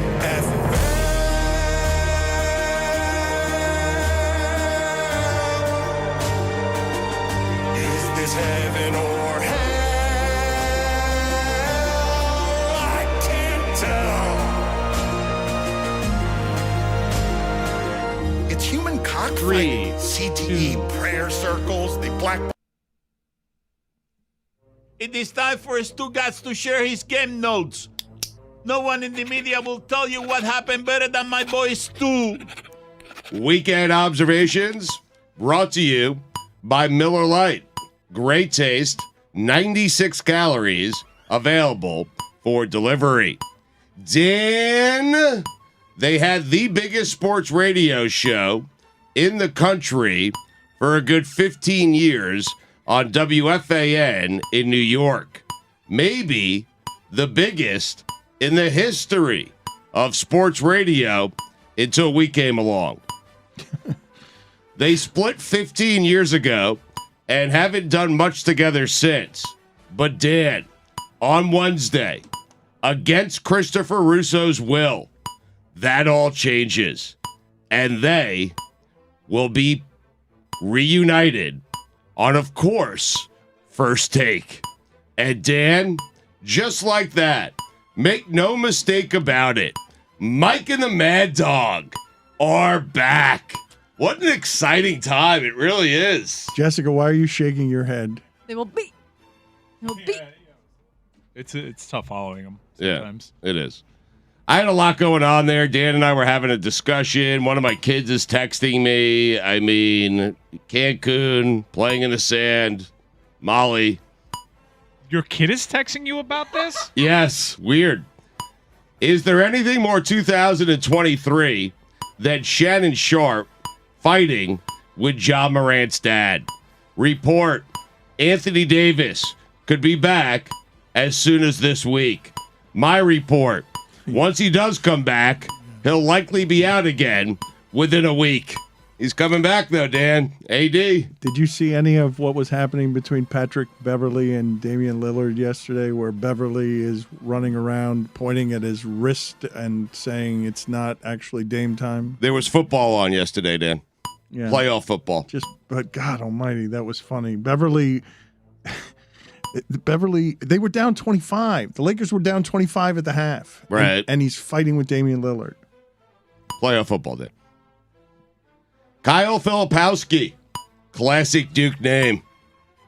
It really is. I got some college basketball in over the weekend. Oh, dude, the refs were terrible in that game. How do you have the bandwidth right now, Mike Bandwidth. Ryan? How do you have the bandwidth? I've cut out the heat. Kyle Lowry's made it easy. So now I've replaced that heat portion of my fan with Kane's men's and women's hoops. Also, it's not bandwidth, it's gandwidth. He's gambling again. I never stopped.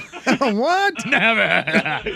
But there's a Filipowski out there, and you're like, how does Duke find these guys with the same last name essentially every year? That is not a last name they've had before. That is the first. But they've kind Filipowski. of had him before. They have kind of had him. That's true. Wojowski, whatever his name was. They've had a Woj. few of them. Yeah. Woj. It's a bit wordy, but Anthony Davis's nickname could be back as early as this week. Ed Reed and Bethune-Cookman felt like a Vegas wedding. Hey, Patrick Mahomes, we get it. You are injured. You know who else is injured this time of year? Everyone. I thought Chad Henne was still on the Jaguars. Hey, Patrick Mahomes, we get it. You're a gamer. It's the dead of winter in Kansas City. How does the Arrowhead Stadium field look better and softer than the fairways at Augusta? Both those places paint their greens. Speaking of Augusta, it's coming. Are you the only one in America right now going after Patrick Mahomes for playing hurt? Enough. Seriously, selfish. I mean, Chad Henne led them on the longest drive in Chiefs postseason history. And what does he get as a reward for that? He gets taken out because Mahomes wants back in.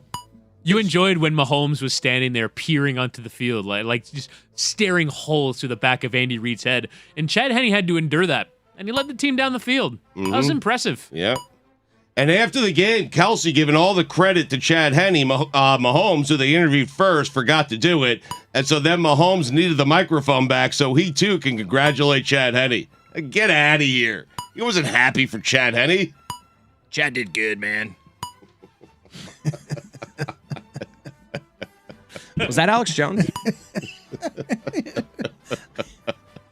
Kyle Shanahan, be careful or you'll start looking like Marv Levy. Chad Henne hasn't been on the Jags since 2017. I don't buy it. Why Marv Levy? Gets to the dance, but never, wins the trophy. Oh, but he just won. Always a bridesmaid, Dano. What are you not buying? What? You said you weren't buying something. What do you mean? Chad Henne, he's been a Chief I'm for a not while. buying Chad Henne being on the Jags since 2017. Hasn't been on the Jags since 2017. I felt like I saw him play there this year.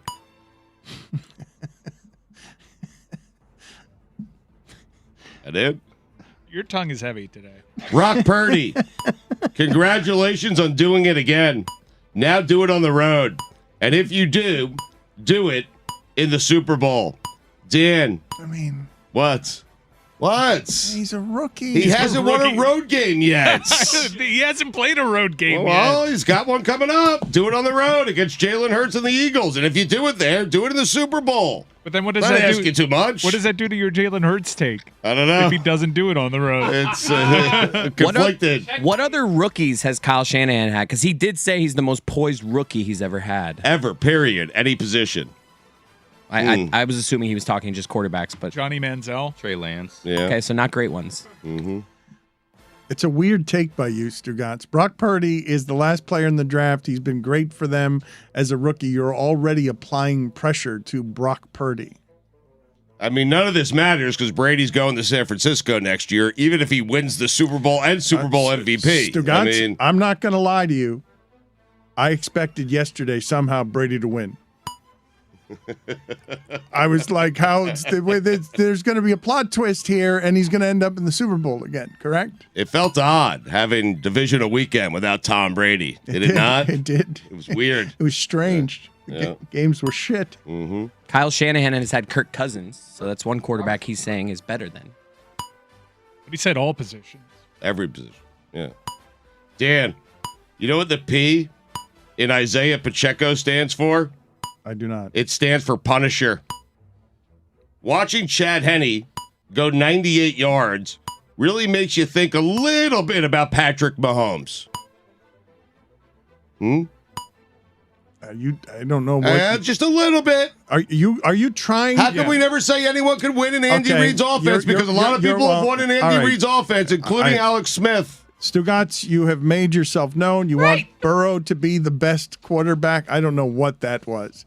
That was a cartoon character callback from the 50s. I don't know. Mahomes looked ungodly in that first drive. It did. You are being the first to question Mahomes. You want Burrow to be ahead of Mahomes. Well, Burrow is ahead of Mahomes. Dan, I will tell you this, that you make 5 straight AFC championship games with what everyone's calling the greatest quarterback in the history of the NFL, you better come out with 2 Super Bowls, at least 2 Super Bowls. Seriously. What is going on with Pressure's these observations? On. What do you mean? There's only like 17 more digs at Patrick Mahomes. Some people were saying before the playoffs that the Mahomes-Reed may be the second quarterback-coach combo that people were looking at possibly making their way onto the hot seat. Mm-hmm. Okay, you guys are trying to make this so that you're trying to carve out the space in sports media of we're second hottest seat. We're against Mahomes. McCarthy and Dak obviously were first. So some people were saying beyond them who was on the hot seat, and some people, Stugotz included, were saying maybe start looking at Kansas City because they're doing a lot of almost winning there. They're the 1 seed in the playoffs. Exactly. That's why 5 straight AFC championship games. Yeah. At home. You know who beat him last year at home? Joe Burrow. Mm-hmm. Yep. At home. I'm just saying, start winning Super Bowls. Mm-hmm. That's all. Well, Joe, he won one. I'd say the same thing to Joe Burrow. No one wins it every single year in a row, ever. Even Tom Brady didn't do that. Wait, Joe There was Burrow. like 45 years in between all of those, the first one and the 7th one. This is Mahomes' 5th AFC championship game. It's Burrow's 2nd. Burrow beat Mahomes on the road. And Burrow's going to win a Super Bowl this year. But he hasn't yet. Oh, there it is. There it is. There it is. What happened? It has been said. Stugotz has gotten out there with the take. The Bengals are going to win the Super Bowl this year. The Dolphins were going to win the Super Bowl this He's year. 1-9 against the spread this weekend. Yeah. Injuries. What do you want me? If I Tua can't control played. that. If Right. Tua Tua, played. he played. They'd still be there. I mean, you know who wouldn't? Mahomes. He'd probably still be in. I don't know. Dolphins go to Kansas City. I mean, It's a good scenario for Stugotz this weekend. High ankle sprain and just burying Mahomes all week because Stugotz wants and it's Burrow who's doing it. Yeah, Stugotz wants to gallop on the horse of he is the first one to Burrow's better than any of them, and he's now proclaimed the Bengals Super Bowl winners after his last Super Bowl pick has been eliminated. I mean, Burrow is amazing, right? Yeah. So is yours, by the way, eliminated. But Burrow is amazing, right?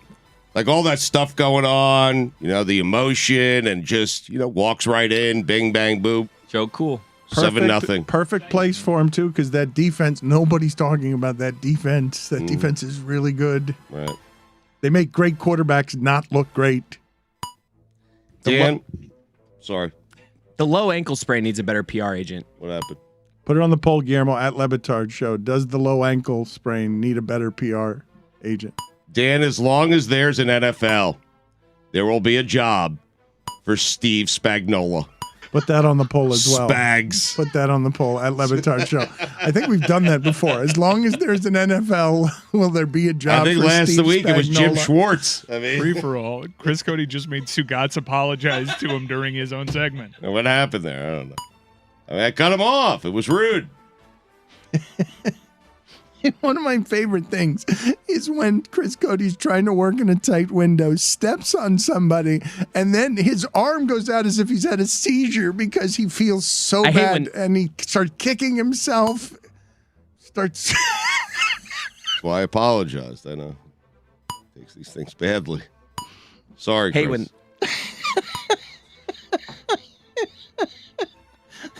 So high after Mike's shirt, too. Should have left.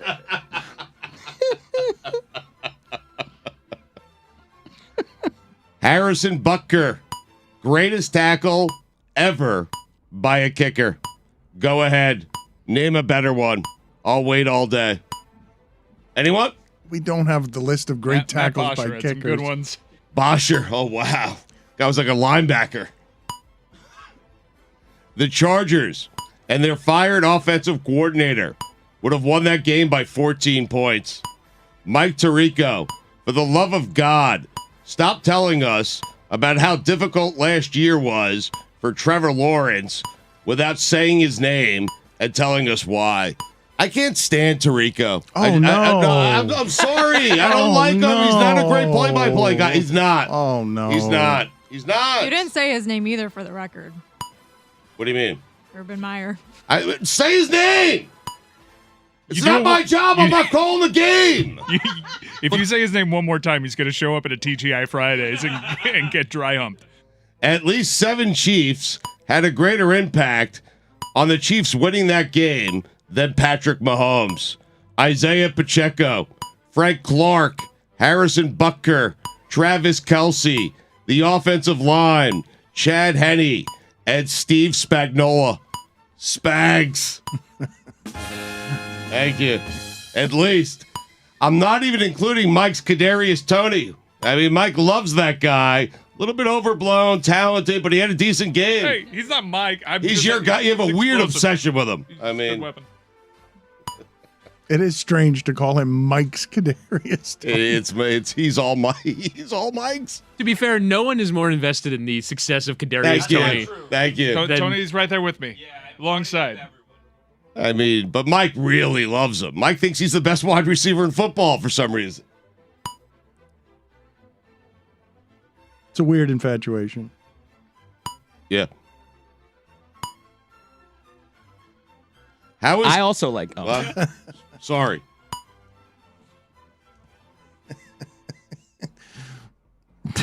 How is Evan Engram not one of the greatest tight ends in NFL history? Because the Giants didn't know how to use him at all. I mean, that guy is big and strong and fast and powerful, and There's so many tight ends. Dallas like Goedert that. should be illegal. I mean, yeah, Goddard has the skeletal structure of a monster.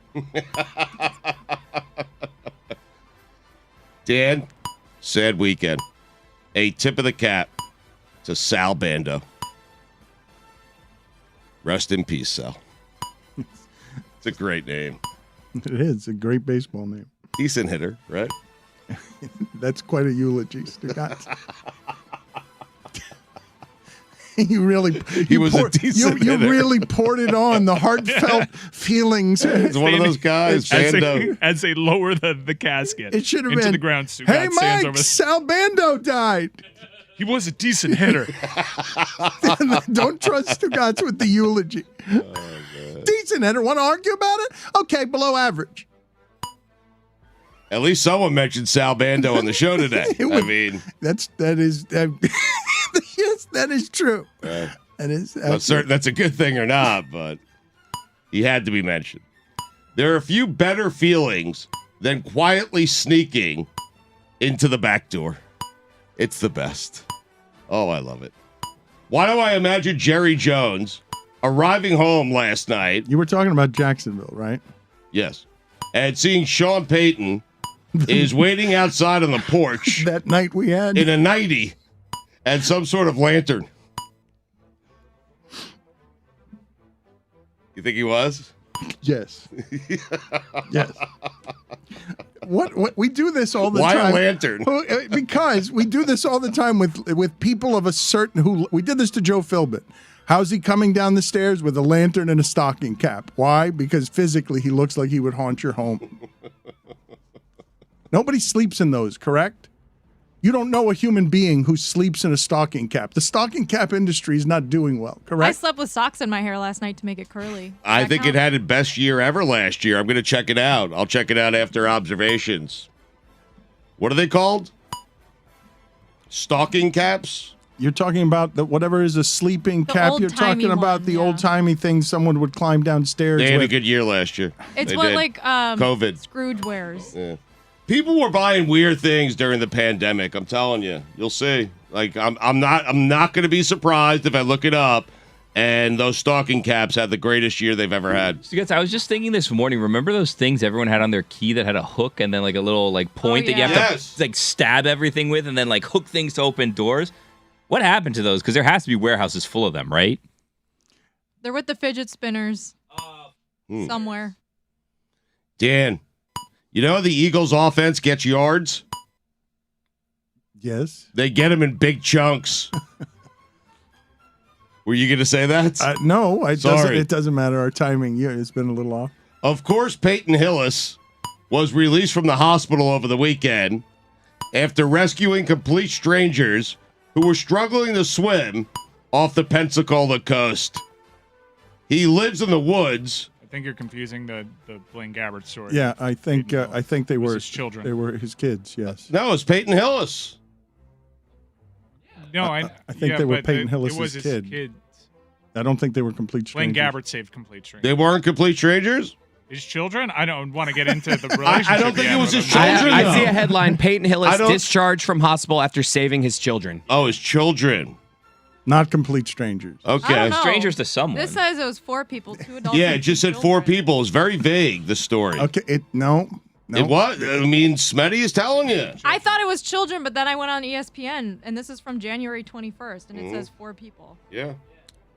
So it was some. You were half right. Some children and some complete Washington strangers. Post says his children. This says at least 1 family member. This is really confusing. I'm not Okay, gonna lie. well, Billy had it right when he says they were strangers to someone. Strangers to me. I mean, I don't know his kids. Anyway. Hillis lives in the woods around there. Not in a house in the woods, just in the woods. John Lynch. That's all I was trying to get to, man. Hey, well, It really Semantics. It was worth it. We should have let that setup go. Thank you. John Lynch. Someone apologize. Can scoot. He can. Lynch, your boy, man. That's your guy, right? John Lynch? Dan Le Batard's John Lynch. Yes. Eagles coach Nick Sirianni said Jalen Hurts gave the Eagles a Michael Jordan type boost. Hey, Sirianni, do me, yourself, and everyone else a favor. Don't ever mention the two in the same sentence again. Thanks. 75,000 screaming fans. The emotion. DeMar in the house. Snow. Rain. Wind. Bing, bang, boop. 7-0 Bengals. Dan, you know what the B in Joe Burrow stands for? Isn't it Bing Bang Boom? It stands for Bing Bang Boom. Did you make it Bing Bang Boop? I like a boop. You booped Joe Burrow on the nosy. I like a little boop. Bing Bang Boop. Not Bing Bang Boom. Boop's on Bing the Bang nose. Boop. The Bing Bang boop, Boop. Boop is on the nose. It's like a little boop. Yeah. I think you wanted to do boom. It stands for Burrow. No, he booped Joe Burrow. Where was it? One of the H's in Hayden Hurst stands for hops. The other stands for hair. Joe Burrow should play with a cigarette hanging out of his mouth. A heater. Daniel Jones, franchise quarterback. Dan, the D in Daniel stands for don't know. We're back to that now? Yeah, well. I thought a week ago we were like, you got to give him his money. That's the best game he's ever played. And then That was last week. This is this week, Dan. Okay, so now it's a different. Divisional weekend. Super wild card weekend. You are not. One night call. Uh-oh. Sorry about that. One night call? I'm reeling a little bit, to be honest, because I've stepped on Chris Cody's toes so many times during this segment. What did you mean to say? It's One okay. Sorry. One might call it a pet peeve, but people who bring their pets to the pet supermarket go to hell. Oh, Speaking no. of hell, What are you doing? Art Briles, Dan, those are the weekend observations. I don't want to see your pet. Dan does that. I do not want to see your pet at the pet supermarket. Pet supermarket is the place you would take a pet if you you know take what? a pet anywhere. You shouldn't be allowed to take your pet there. To the pet supermarket? Leave your pets at home. People who take their pets out for lunch, they take their pets for coffee, they take them to the pet supermarket. I don't want it. How else is your pet going to pick out which bony it wants? I'm not interested. You should know what bone your pet wants. Spend some time with your pet. How about that? But only at home. Only at home or on a walk. But not to the pet supermarket. Those are the weekend observations. Did he just tell me to go to hell? When you do, say hi to Art Briles for me. Tony, are your top 5 football observations ready? Are you ready to fire those up? Born ready, he says, Born with ready, the microphone Dano. off. It's tough, you know. I'm out here just swinging. Really I don't know when my mic's on. I don't know when it's off. People have to turn it on for me. Some people like to turn it off. I don't know. You just said born ready and your microphone wasn't on. Then you feel it, Dan. That's how powerful you feel his my voice presence. He's just swinging, You Dan. heard him anyways. Hold on a sec, Don. The thing is, what I love. Stugotz, why are you doing that? I gotta write them down. I gotta write them down. Tony, He 1 writes them second. down. He Yeah, I gotta writes write all them of them down. If you look into the camera right now, you can see all of Stugotz's 15 observations from all the weeks that we've done them. In Stugotz's defense, without these, Tony wouldn't remember what he said. That's true. Is That's that why he right? does it for me. He's Yeah. taking. Hold on, Tony. Stu, are you ready? I'm ready. All right. Excellent.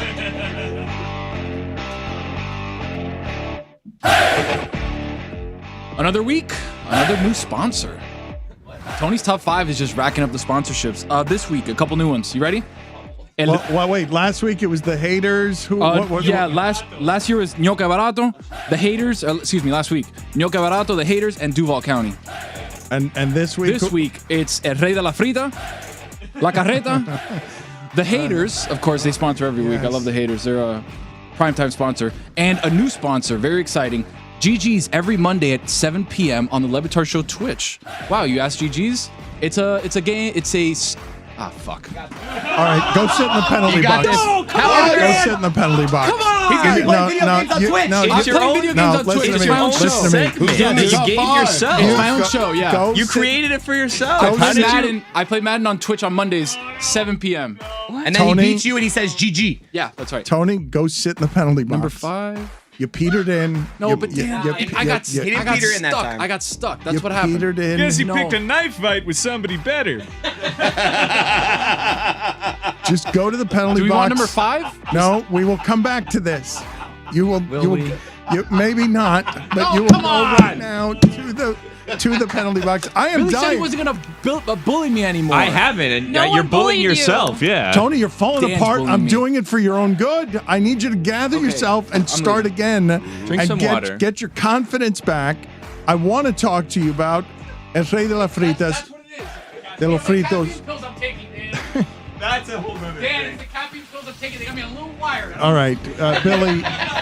The passport of yours in Sumatra. in the last break, and I don't want to put his business out there, but he's screaming it to everyone. He put it out pills. there. Yeah, he shamed me across the hall because I had a sip of a Coke, and I said I just needed the taste to get me going, and then I got rid of the rest because I'm New Year, new me. I'm drinking water. Guillermo Tom, by the way, incredible last week. We're gonna do another ride soon. So we were talking about that Peloton for anyone that's not. And that's how you promote yourself in the middle of a segment while trying to move it on to other I'm things. trying to move on to what we were talking about. So he shamed me about that and then tells me, you should get on caffeine pills. They're good for you. I go, No, I don't think that doesn't sound right, Tony. I don't think the caffeine. No, for real. They're good for you. Tony has been high strung today, and I will tell you, this is a difficult circumstance. Today? It's crowded in here, and there are a lot of people wanting to get to microphones, and the windows are very small.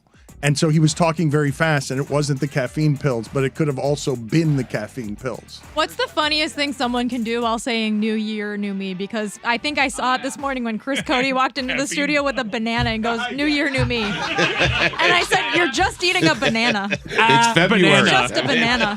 And I ate it, and it was delicious. A nice breakfast. Also drinking water. You told us last week Thank you poured a plastic water bottle into your reusable water bottle. Hey, whatever. I'm doing it for my health, not the world's. Can Tony come back?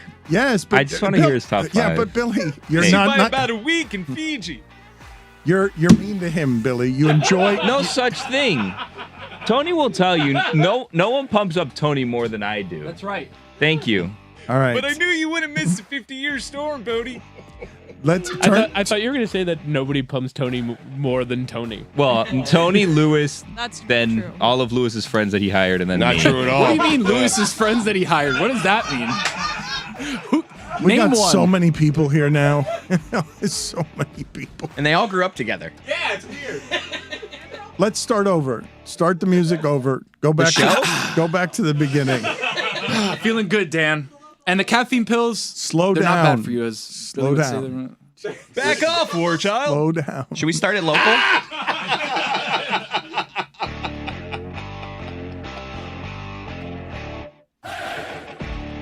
All right. Yeah, he's back. The partners this week, sponsors this week. El Rey de la haters. Frita, La Carreta, The Haters, and a new show on LeBatardShow Twitch, GG's, featuring myself. I play Madden, you watch, we have fun. There you go. You got through the sponsor. It's a way better slogan than fuck. That's the other slogan for it. That one better. It's a fuck. I say that a lot on the stream, by the way, because usually I'm down. Anyways, number 5. Yes. Good teams win. Great teams cover. And so what do we have? Well, the Chiefs did not cover. No, but who did, Dano? The Jags did. Great teams cover. That last second field goal. Wait, you come to the mic right now, please. Oh man, I was driving home from Orlando, listening to most of that game on the radio, and that is the most nerve-wracking moment I've ever had while driving. I was pounding my steering wheel, going 80 miles an hour on the turnpike because Kevin Harlan very ho-humly described a field goal going through Massive. the uprights, and that was a huge cover for me. Backdoor cover. I was at the Panthers game. No, I did not lose a bet, Chris Cody. I was at the Panthers game watching the Panthers, but also more intently watching my Jags. Massive backdoor cover for the Cats. Next year, by the way, watch out for Duval. Hey, and look out for the Ice Cats. You should be our Panthers guy. Okay. They get Calvin Ridley next they do. year. Yeah, they do. What was Hopefully his re-signing what Evan was his Ingram. parlay as we talked betting? Was it a $20 parlay that got him a bigger punishment by a year than Deshaun Watson? Yeah, on the Hard Rock app down here locally. Number 4. Oh, that's why they didn't pick up the 5th-year option for Daniel Jones. Got it. Okay. Oh, for a week. Okay, Yeah, so that's what it was. A week It ago, was- we give him yeah, all the money, and then we don't Last give week him we all gave the him money. $150 million. This week, now we get why they didn't do the option. Okay. That Right. makes sense. Yeah. Exactly. Why are you writing as you talk? No, just to write it down. Number 3. He's a More showman, notes. yeah. No, more notes that I had. I didn't have a prop this week, obviously, because I have the prop here, Sambo Sudley.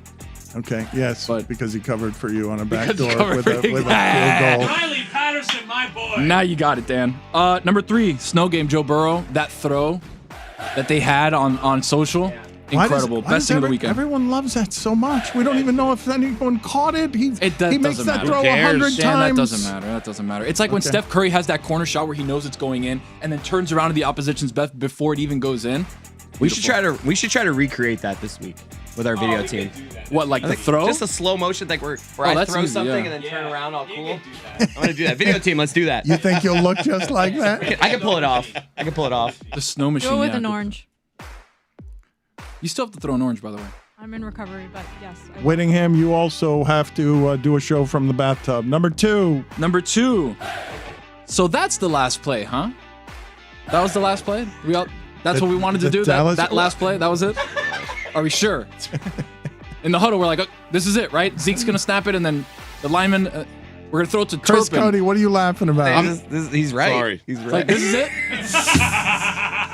Number one. Number one, the Jalen Hurts prophecy is almost complete, ladies and gentlemen. We are 2 games away from Jalen Hurts decidedly being better than Tua. And it's been a year and a half in the making. Isn't he already? I don't know. Me and you had that conversation last year where you said you'd take Tua, and I said I'd take Jalen Hurts. And Dano, another capitulation on the way for you. I'm sorry. I have to write that one down. What's the capitulation I have to I'm writing all this down, Tom. Yeah. He's a big Eagles guy, apparently, I've he's trying been to an tell Eagles us guy. that he's been an Eagle guy for 2 years while he was very publicly trying to be the Jaguars guy a week ago. It's exactly. Oh, but Team when in I each do conference. it, Jesus Christ. Yeah, but it's different though. It's Why? different. 'Cause she's Mine a are based woman? mine are based on takes. Thank you, Hers Billy. are based on where she lived. Different story. So mine should be better. No, I just want to be.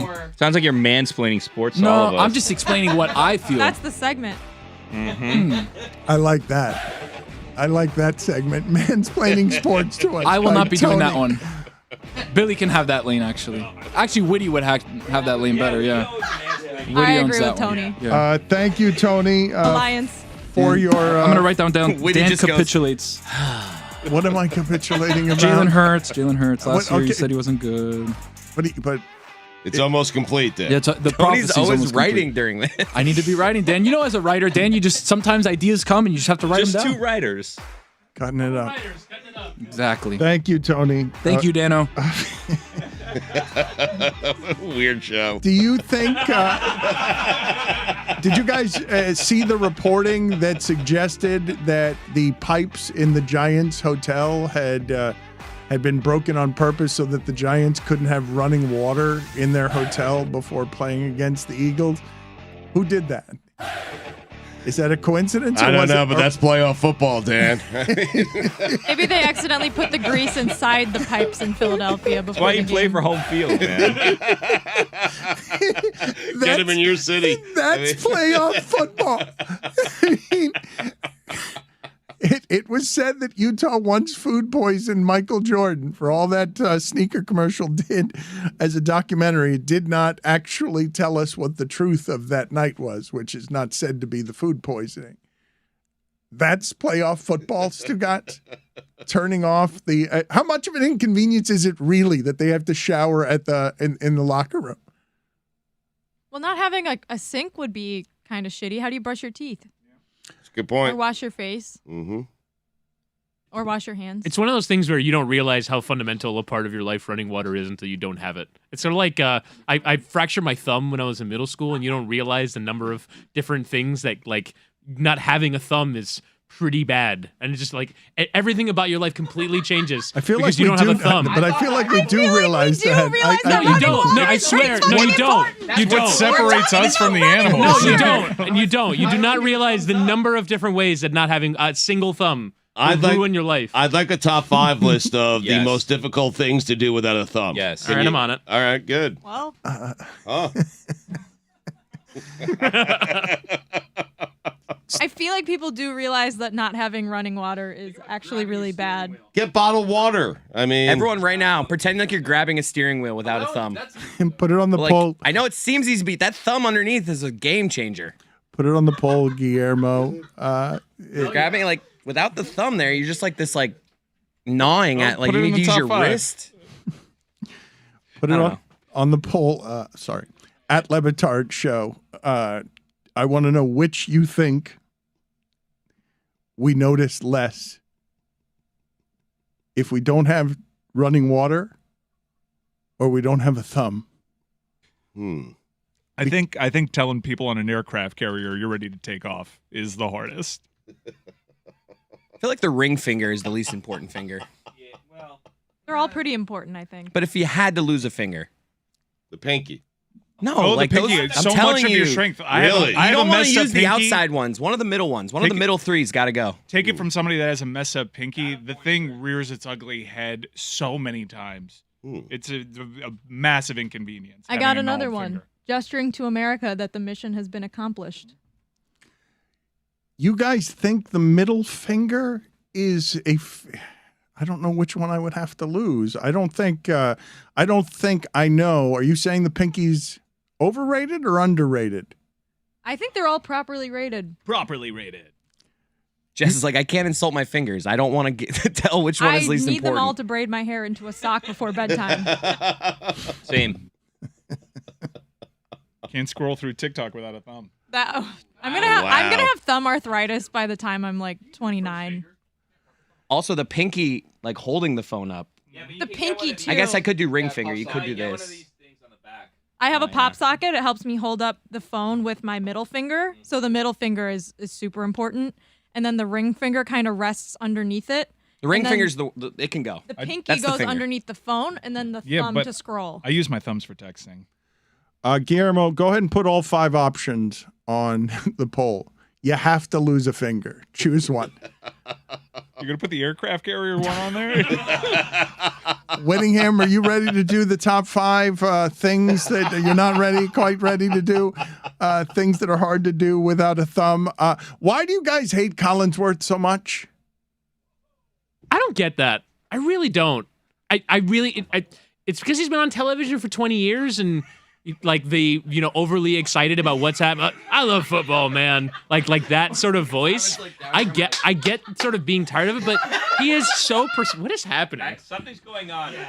Nothing. We're imagining things that we could be doing without a thumb. I didn't cause this distraction.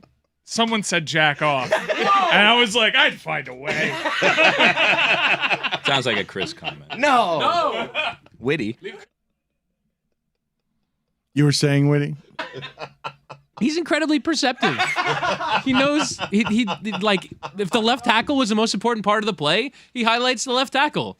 Like every noteworthy thing that you need to know about a football game, Chris Collinsworth covers, and that's exactly what Greg Olsen does too. The important things you need to see after a play has happened, he'll show them to you, no matter where they happen on the field. Because some people, are, like some defensive-based analysts, know a lot about defense, but Chris Collinsworth knows a lot about everything. But during the game, one of the things that people seem to be getting most bothered by is he said, heck of a play by Mahomes when he just threw it into the ground and it seemed like he had fumbled. It was a mistake. And then Trevor Lawrence threw the ball 60 yards and Kirk dropped it. And he said that's an overthrow. And people were also criticizing him because he said of Mahomes going to the locker room, he's going in to make some adjustments, which, is better than to get several needles of Toradol to make him be able to play on a high ankle sprain when it's hard to play on a high ankle sprain. Witty, I thought you did very well with a bunch of people trying to figure out Very how difficult. to jack off without a thumb in the background. Mm-hmm. It was as difficult And a we found position it. we put you in. Yeah, we did a couple times. It's hard not to go double hand. I'd be fine.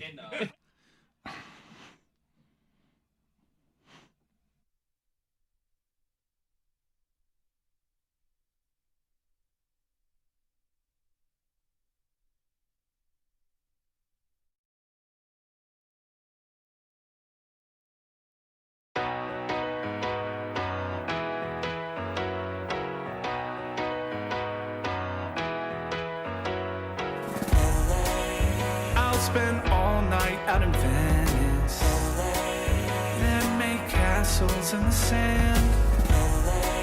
Santa Monica's calling, but I'm here to cover the Rams. I'll stay in and avoid chateaus. If I booze, then I'm on Skid Row. Just one drink to begin, not like that's a big sin.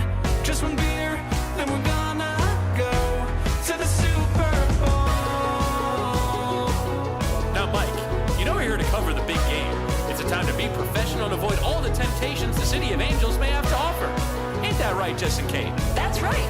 We're just here to ask quirky questions to grown men wearing their full uniforms without pads in a convention hall. Oh my God, is that George Clooney? Baby, Yeah.